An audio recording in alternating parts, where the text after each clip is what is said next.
franchise. Well, a lot of lost media to be frank. This goes double for Sonic's creator, Sega. While known primarily these days for Sonic, Like a Dragon, and Persona, they've been around for over 60 years and have a storied history. A history of questionable business choices, to say the least, but a history filled with ambition and vision, as well as some of the greatest games of all time. As a result, Sega has had tons of lost media to discover. So I decided to make this, the ultimate Sonic and Sega lost media iceberg. This goes over everything from canceled games, failed pitches, hardware, non-gaming stuff, as much as I could find. And I'm not gonna sugarcoat it, this video is gonna get weird. A few things. This vid only goes over stuff that has some official involvement from Sega, so no fan games or hoaxes. Sorry Sonic 2 Special Edition fans. Also, if there's something I've talked about before in a previous video, I will go into more detail this time. So with that intro out of the way, it would be helpful if you subscribe to the channel and hit the bell as well for notifications on future videos. Please kick back, relax, grab a beverage, and enjoy the video. Sure, no, you love. Yes, Max. Can't take it back once I've already said it. Sega Saturn source code. The Sega Saturn is an awesome system and is home to many of the greatest games of all time. Panzer Dragoon Saga, Nights into Dreams, Sakura Tyson, Radiant Silver Gun, Shining Force 3, Magical Knight Ray Earth, Burning Rangers, the list goes on. And it's a hot take, but I think the Saturn's library is better and more interesting than the Nintendo 64's. Despite the Saturn having so many awesome games, why haven't we seen too many ports of these titles? Somewhere along the way, Sega lost the source code for the Saturn and some of its games, meaning that Sega would have to recode or remake the games from scratch, such as Panzer Dragoon or House of the Dead. Some games have seen re-releases, usually based on another version like their arcade or PC port, such as Nights into Dreams. Not helping is the Saturn being very difficult to emulate and lots of games having low print runs. If you want to know why Saturn games cost a small fortune these days, that's why. Shame, as there are so many great Saturn titles that would find new fans if they were easier to access. Sega PlayStation. Sony was looking to get into the gaming market around the 90s, and originally had a partnership with Nintendo to make a new console, the Super Nintendo CD. It was far enough along in development to have a few prototypes with only one surviving to this very day. The deal between Sony and Nintendo broke down due to Sony's agreements for the console, which Nintendo didn't like. After they split, Sony then went to Sega to start a partnership. Discussions between the two were going smoothly. However, these things were happening with Sega of America, which didn't have the best relationship with Sega of Japan at the time. Then President Hayao Nakamura thought that Sega didn't need to help Sony out. Sony was also losing interest in the idea, with the head of PlayStation, Sakuragi, officially putting the Sega PlayStation down for good. So instead of Sony assisting Nintendo or Sega, they ended up quickly rising to prominence in the gaming community. Congratulations, you played yourselves. Sonic Extreme. Possibly the most infamous canceled game of all time, Sonic Extreme was a case of anything that can go wrong will go wrong.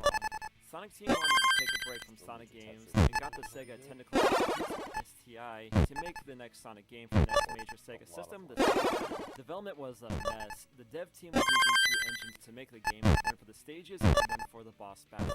Getting the engines to function on the Sega Saturn didn't work, with the game hitting 3 or 4 frames per second on the console. Sega of Japan wasn't happy with how the game was progressing, but did like the boss battle engine. They ordered STI to use the boss engine going forward. The team realized their boss engine was similar to Nights into Dreams, and asked to use that engine to develop Extreme. Yuji Naka, however, possibly through miscommunication, thought that they were using the Nights engine without his permission. Naka signed with STI's request and threatened to quit Sega then and there if they were to use it. During this time, Sega was brought in to help out with development, which didn't help at all. Then Sega thought that Extreme would be a good tie-in to a movie that we'll talk about later, obviously throwing another wrench into a production that already had a million wrenches in it. Between internal politics and tensions between STI point of view and Sega of Japan, the final nail in Extreme's coffin was lead programmer Chris Sen being told that he only had 6 months to live if he continued to work on the project. It's thought that the lack of a major Sonic game on the Sega Saturn was one of the reasons why the system didn't sell so well in North America, besides Bernie Stoller hating the system. Sega must have known something was up with Extreme, as they got Traveler's Tales to make a Sonic game and we got Sonic R, which was an okay game, but not the killer app the Saturn needed. Extreme's legacy goes on, as several have been found, and some gameplay ideas were used in Sonic Lost World, unintentionally at least. Also, Sonic Lost World is one of the best Sonic games. Sonic Jam and Christmas Nights did give us taste of what a 3D Sonic game on the Saturn would have been like, and Chris then would return to the franchise with Sonic Boom in 2014. Working on Extreme Sonic Boom, that's like wrecking a car just to get a new car and get that one once you leave the parking lot. Sonic Runners. One of the biggest wastes of potential. Runners was an endless 2D running game released for mobile devices in 2015. It was initially well received and had lots of characters to unlock and an amazing soundtrack. Sadly, due to poor decisions such as the game needed to be always online and poor microtransactions, the game failed to take off and was pulled offline in 2016. A person named Fluxox, with the help of his team, managed to get a backup of the game running so it could keep on running in 2024 and beyond. Sonic Crackers, or Crackers, an early build of Knuckles Chaotix with a 32X, essentially. Tails were tethered together and explored levels as fractions instead of acts. There were also isometric hub levels that were seen in Chaotix. The ROM has been dumped. Original movie Sonic full cut. Remember in May 2019 when this dropped? Meow? Everybody hated it. Despite protests from Sega and the movie team, Sega thought that this would be accepted like the designs for the Transformers or the 2014 Ninja Turtles movie. That movie sucked and the looks were mad shit. When the first Sonic trailer released, God and the entire world were horrified at what Paramount created, and it was quickly announced that the movie would be delayed to February of 2020 for a redesign. While the redesign did require crunch and an extra 5 years to make, it was worth it. When that first trailer released, only so many scenes were made, so a full cut of the movie with the original Sonic doesn't exist. Sonic Cafe. If you lived in Japan and had a cell phone, you could have subscribed to the Sonic Cafe, which isn't an actual cafe, but an online service where you could play various Sonic and Sega-themed games, such as Nakayoshi Chow, Shadow Shoot, Sonic Billiards, and much more. Sadly, the service went offline in 2007, and not all games have been found. Sega should redesign some of these games and put them as side material in the next Sonic game. The Legend of Kira and Project Berkeley. The development of Shenmue is a long one, starting as far back as 1993. Yu Suzuki wanted to make an RPG. The original concept was to be set in the 1950s in Liueyang, China, where a boy named Tado was in search for the Master Ryu, not that one. The concept then shifted to be a virtual fighter RPG that would have told the story of the one and only Suzuki. Traces of virtual fighter RPG can be felt in the final title of Shenmue, with Akira looking like Bros, Lan-Di looking a lot like a young Lao, and the combat being a simplified version of Virtual Fighter. According to Sega Retro, Steven Spielberg got to see this part of the development and was very excited to see the final product. After 2 years in development, Virtual Fighter RPG was retooled into an original project, codenamed Project Berkeley. Footage or ROMs of VF RPG has not surfaced, but at least we got Virtual Quest. Take a shot if you played that title. Berkeley started development on the Sega Saturn, and it would have been an ambitious title for the system. Footage of Berkeley was included with Virtual Fighter 3 on the Dreamcast, and holy crap, does this game look amazing. It's impressive a game like Shenmue could have been on the Sega Saturn at all. Due to the Saturn's poor sales in the West, thank you Bernie Stiller, Shenmue then moved to the Dreamcast and released in 1999. While it was the fourth best-selling game on the Dreamcast, far too much money was spent making the game, and it ended up being a money sink for Sega, and it's one of the reasons why Sega left the hardware market, besides these ones. Other than the footage of Shenmue on the Saturn, no ROMs of it or the other parts of development have come to the surface. If the Saturn had Shenmue and Sonic Extreme, as well as the other games like Sakura Wars and Virtual Fighter, we'd be on Sega Saturn 6 by now. Sadly, we don't live in that reality. Itoi-san, how do you know about the three blades? Years ago, I was Chinese. Shiba. When Virtual Fighter 1 was in development, one character that was left on the floor was Shiba, a fighter hailing from the Middle East. He was heavily inspired by the pro wrestler Sabu. The weird about Shiba is that he was cut very late into development, late enough to be on the arcade version of GF1. He was replaced by Akira in the final product. That said, Shiba did become a playable character in the Mega Mix. It's just weird how late Shiba was cut into production. I can't think of another character in any other fighting game that made it onto the arcade machine itself and not be playable. Also of note, Akira's first design looked like Kenshiro wearing only martial arts pants, and there was another character who was very muscular and had shades. Some of Virtual Fighter's staff would split from Sega to Namco and create Tekken, and more than likely they salvaged those early designs as Kazuya and Jack respectively. Jet Set Radio games. The first of many X pitched Y to Z kind of lost media in this video. Sony approached developer Dinosaur Games to make a Jet Set game, presumably for the PlayStation 3. They made a prototype and pitched it to Sega, who promptly rejected it. The art and concept video are still online. Puzzlow Kids. Bringing Puyo Puyo stateside in its original form was quite the journey. Sega was going to localize the first title as Puzzlow Kids. If you buy Puyo Puyo on Game Gear and use it on the PAL or US system, you get an English version called Puzzlow Kids. The naming conventions of this version died here, as Puyo would venture outside of Japan in different forms, and Sega just kept Puyo Puyo as Puyo Puyo worldwide, with the exception of Satan being renamed to Dark Prince. Related, the first arcade game's localization remained a mystery for years, with people being unsure if it ever existed. With N2's Sega Asia port for Switch came Puyo Puyo 1, with a translation that many thought never existed. I bought this copy for a whopping $2, and it's worth it at that price. Propeller Arena. Pop-punk dogfights and the Sega Dreamcast. What an amazing game. Arena was going to be released on September 19th, 2001, but a certain major historical event happened in September of that year, and it would have been insensitive to have an airplane flying game released during that time frame. Because of that and the Dreamcast ending production early, Propeller Arena was cancelled. The full game has been dumped, and you can get it running on the Dreamcast. Propeller Arena was never lost media, just something that got cancelled, but I might as well cover my bases. Hyenas. A modern case of lost media. This game was being made by Creative Assembly as a first-person hero shooting game. Despite a decent marketing push from Sega, poor management and an engine change, and a saturated market doomed Hyenas to obscurity, it cost Creative Assembly a pretty penny. Did you play any of the betas? Sega Swirl 2, a sequel to a game that next to none of you have played. Swirl 2 was released for the GameTap in 2006, then GameTap shut down in 2010. Clear footage of the game is up on YouTube, so we do know at least one person has the ROM but isn't sharing. At the very least, some of the music of the game can be listened to. Hatsune Miku Project Diva 2008 demo. In August 2008, a demo of the PSP game, Project Diva, leaked online. Sega went nuclear and took down any traces of the demo. Sega has had a bad run with demos, haven't they? This demo had 5 songs that had different charts than the final product and much choppier animation. The game was playable at that year's Tokyo Game Show, but it is said to be different from the leaked online demo. All searches to find that earlier leaked demo haven't been fruitful, so it remains lost media.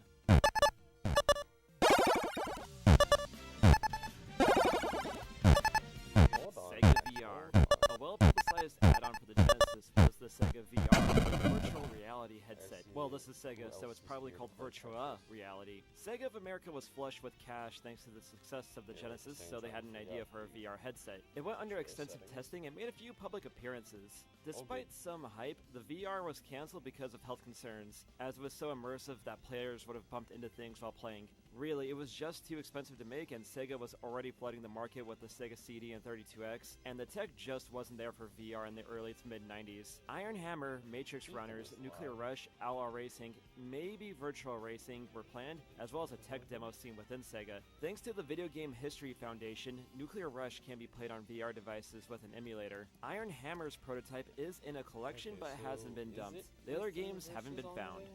Sega Neptune. A 2-in-1 32X in Genesis, essentially. It got as far as prototyping, and a few are out there, and it would have been released around winter 1996. But by the time this would have been released, the Sega Saturn was already out, and saturating your market is a good idea. The 32X had potential, and really it should have been a new console altogether. Sonic 4 Episode 3. The Sonic 4 titles were episodic download games meant to throw back to the Genesis titles. I've played both, and I don't think either are particularly good. A third game was planned, but the meh reception to Episode 2 put those plans to bed. If you play Sonic Mania or Superstars after slamming 3 Buzzballs, you can pretend that you're playing Sonic 4 Part 3. Sonic 06 Early Build. I remember seeing a trailer for a new Sonic game way back in 2005 and thinking this was going to be it. This is going to be the greatest game of all time. The latest Sonic game came out for the PS3 and 360 in 2006. I played it, and it sucked horse semen through a crazy straw. It turns out that the finished product was based off of an earlier build of 06 that wasn't as polished. The final product was going to have an active day-night cycle, a faster silver, more gems to use, more action, and just being more better. But 06's development was a mess. Yuji Naka left early on, making Shun Nakamura take up directing. Sega split the dev team into two, as they wanted the game for the PlayStation 3, 360, and Wii, but the Wii wasn't strong enough for 06. Sega wanted the title out for Sonic's anniversary, adding the side effect of a lack of bug testing. The end result is one of the most disappointing games ever, with a potential good build being hidden in some archive. I still maintain that if Sonic 06 had a smoother development cycle, or at least another 6 months in the oven, it could have been a great game. I still want 06 to get an official remake just to show that it could have been something amazing. The fan game Project 06 is an effort to remake Sonic 06 into the game that it should have been. And by the way, those early trailers from 2005 are lost media as far as I know. Sonic Mania 2. Mania was like that first hookup after a toxic relationship, a breath of fresh air that cleared the mind. Mania was a commercial and critical success, and a beacon of hope in another dark age of Sonic. So naturally, a sequel would come out, right? Well, those talks were happening between Sonic Team and Christian Whitehead. However, both parties wanted to go in separate directions, and left well enough alone. The split was amicable, so maybe the two will collaborate on a new game in the future. Sega and Arzest would make Sonic Superstars, which had Naoto Oshima on it. While not as good as Mania, it's still a solid title in the Sonic library that was released at a poor time. It kept the spirits of the Genesis games, but isn't just nostalgia bait. Christian Whitehead would make an original title, Penny's Big Breakaway. It's not out yet at time of making this vid, but I'm sure it will be fine. Sonic Saturday AM Season 3. This was considered to be the best Sonic cartoon for a time. Sonic Prime is the best, and Season 2 ended on a cliffhanger. A third season was planned, going as far as storyboarding. Then old ABC Thanos snapped its fingers and canceled the series.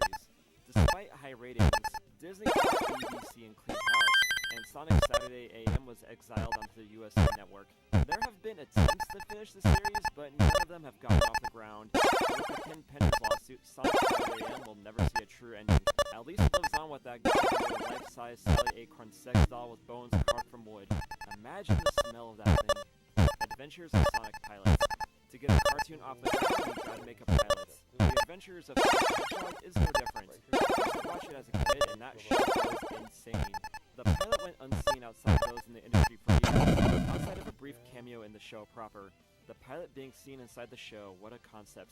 In 2009, a 7-minute version of the pilot went up online, without the music or sound effects, and is more than likely a rough cut of the pilot.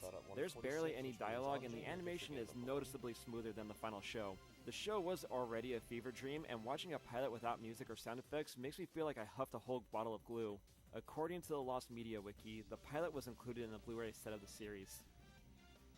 Sonic Boom 2013. In the beautiful city of St. Louis, a Sonic convention was held by Sega to showcase new info, get some merch, hang out with Sonic fans, and see Crush 40 perform live. It was streamed on Live Alliance, a site I never heard of until now. This was 2013, Twitch and YouTube streaming weren't the standards for streaming yet.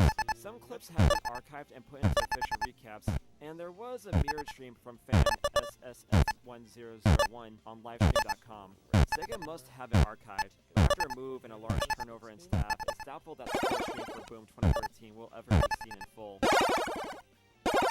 Sonic Movie Early Trailer. The development of the Sonic movie is a long one and definitely worthy of its own video, but I'll hit the major points here. Ignoring earlier attempts, the Sonic movie that released has been in the oven since at least 2013.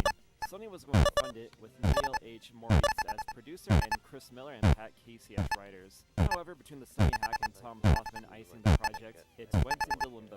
Paramount then picked up the movie and it finally got off the ground. There's very early movie material showing Paul Rudd as Tom Wachowski before James Marsden was cast. Before the first trailer in May 2019, there was an earlier trailer shown at CinemaCon 2019. While that trailer was mostly the same as the May trailer, Sonic's design was a little bit different, and there was "Everybody Dance Now" in the trailer. There is a picture of it, and it is terrifying. This is what Lot's wife saw before she got turned into a pillar of salt. Due to the backlash of the original Sonic trailer, it hasn't been seen since. There was also a teaser of a movie scene at a Brazilian convention in 2018, and that has been leaked as far as I know. Sonic Adventure DLC. If you were cool, you could have gotten some DLC for Sonic Adventure back in the day that included Christmas, Halloween, and New Year's DLC. Since the Dreamcast servers are down, it's impossible to download the DLC these days. Over the years, fans have backed up the DLC online. In particular, the New Year's DLC was nearly lost to time. A fan bought a VMU that happened to have the DLC saved and backed up for all to enjoy. Two Lovers did play Sonic Adventure on a Holy Night. That's how I spent my Christmas last year. No, that's a lie. I spent my Christmas drinking too much, watching Iron Man 3, then I threw up in my bathtub. You happy? Persona Cross Detective Naruto Volume 3, a spin-off manga featuring everyone's favorite detective, Naruto. I didn't go for her in my playthrough of Persona 4. Rise was my woman of choice. It was published underneath the Dengeki Comic Next format as a tankobon, basically a graphic novel format that you see in any bookstore. For some reason, chapters 13 through 19 were missing. They were to get published underneath Denki Mao in a magazine instead of their own books. Fan Fifth Their Fifth uploaded a video bringing attention to the lost chapters, and eventually all are found and uploaded online. Yakuza 2 and 3 English dubs. The first Yakuza game on the PlayStation 2 had a stacked cast for the dub, including Mark Hamill as Majima and Michael as Shimano. Despite all the talent in the voice cast, they clearly cheated out on the voice director. Choice. Go! Kill this arrogant motherfucker! Despite this, Sega was interested in giving a dub to Yakuza 2. However, money and the so-so sales of Yakuza 1 in the States stopped those plans. Shame, as Madsen did say he enjoyed playing Shimano. A dub was once again considered for Yakuza 3, but the localization for that title had to be done fast. So if you wondered why 3 had cut content, that was why. Budgetary issues also reared their head again. It wouldn't be until 2018's Fist of the North Star Lost Paradise would RGG games get English dubs again. Weirdly enough, the hostess Yuki would get an English voice for her small appearance as DLC in Yakuza Like a Dragon, provided by Erica Lindbeck. I wonder if Sega considered adding in dubs for Yakuza 6 and Kiwami 2 as DLC, or they knew they were going to bring back Yuki at some point in the future, which they did. This is only here because there isn't a lot of Yakuza Lost media out there, and I wanted an excuse to talk about the series. Golden Axe Revival. Sega Studios Australia, the team behind the Castle of Illusion remake, were making a Golden Axe game, but crunch hours, health issues, and the executives not wanting to do with the game led to it being cancelled, and eventually Sega Studios Australia shut down. A prototype was cleaned up and put up for free on Steam as Golden Axe for Sega's 60th anniversary. While it was cool to play, it was a sore spot for those who did make the project, as they weren't asked about it beforehand. Though more than likely someone at Sega probably found the prototype in an archive and didn't know the story behind it. It's cool to see a prototype come to the surface, but it sucks that the Australian team had to go through some nonsense to make it. Shenmue 1 and 2 Remake. Before the release of the third game, Sega was considering giving the original titles an HD remake. As influential as those games are, the Shenmue titles have not aged well in some respects. The remakes were cancelled in favor of the HD ports to PS4, Xbox, and PC. Unfortunately, Sega thought it was too expensive to remake both the Shenmue titles, given that the Shenmue series were never particularly high sellers. If you're a younger gamer who didn't grow up with the Shenmue hype, do you think the original titles hold up today? Shaka Khan, the Forever Man. If Shaka Khan had a theme song for an early 90s cartoon, it would have totally sounded like that. A Dreamcast sequel was in the pipeline at one point, but for one reason or another, it never released. Some concept art and animation of Chuck Khan is still up. It's said that some work on the sequel went into Blood Omen 2, as both were directed by Steve Ross, but more than likely that's just Ross's style influencing both projects. Streets of Rage 4. Before we got an actual fourth game, Streets of Rage 4 could have happened twice in the 90s. One attempt was being made for the Sega Saturn, but ended up being made as a totally separate game for the PlayStation 1 and 64 called Fighting Force, which I never played. A second attempt was being made within Sega and does have some videos floating around, but a combination of tensions between Sega of Japan and Sega of America, and then heads of Sega of America. Ergo, no one else would know what it is, and it's the project. At least 4 games were made eventually, and then 3 new games were made too. Die Hard 2X. Okay, this barely counts as a video, but Sega published the second game. This would have been a cool Die Hard game, based on the original Die Hard. The Saturn and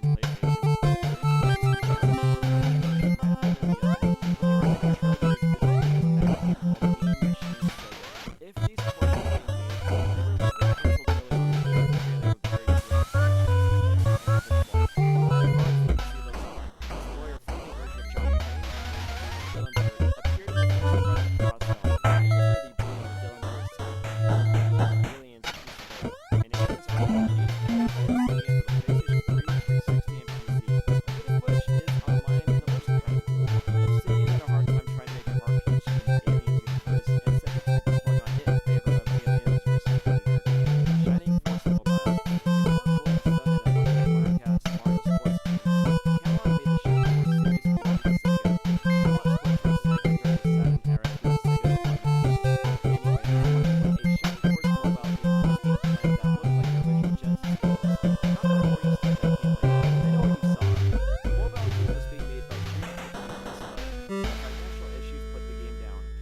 fans will never feel happiness again. Score-wise,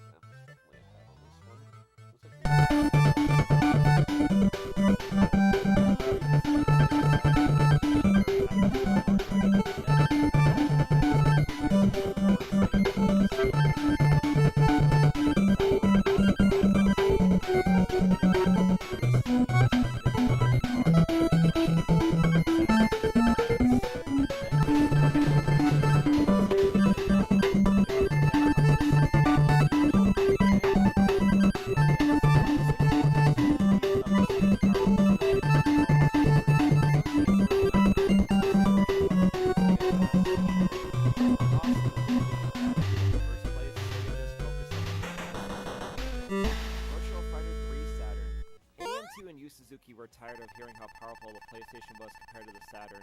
Suzuki could have shut those people up with Virtual Fighter 3, a Model 3 game running on the Saturn. Was ready for the Saturn. Sega was very enthusiastic about JP making the best port of that title. The cancellation of the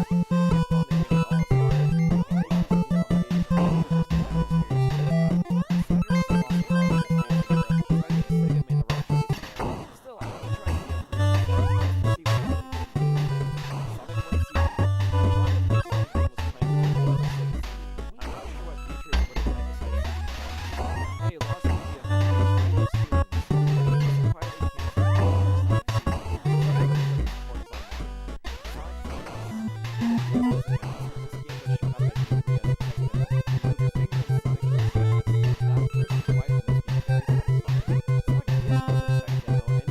for Suzuki. In an interview I found even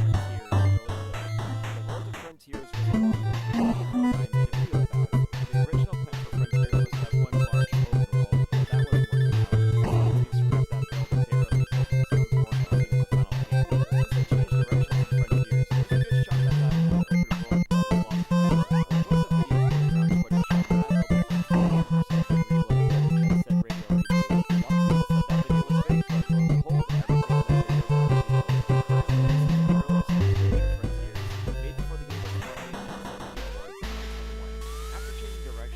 team went for the quote open zone format seen in the final game.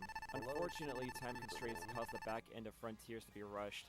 The original plan was to have Kronos, Rhea, and Oranos islands. The fan has made a demonstration of what the islands would have been like if put together as one.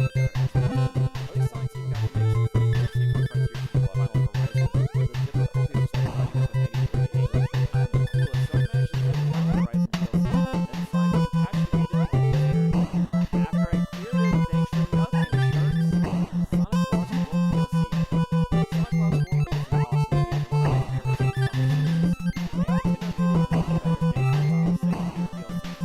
final horizon DLC. Then Sonic Team patched the game to make it easier.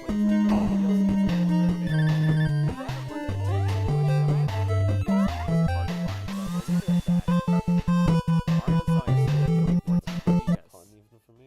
Sonic Olympic games have always come out for the handhelds and consoles, but curiously the 2014 version skipped the 3DS.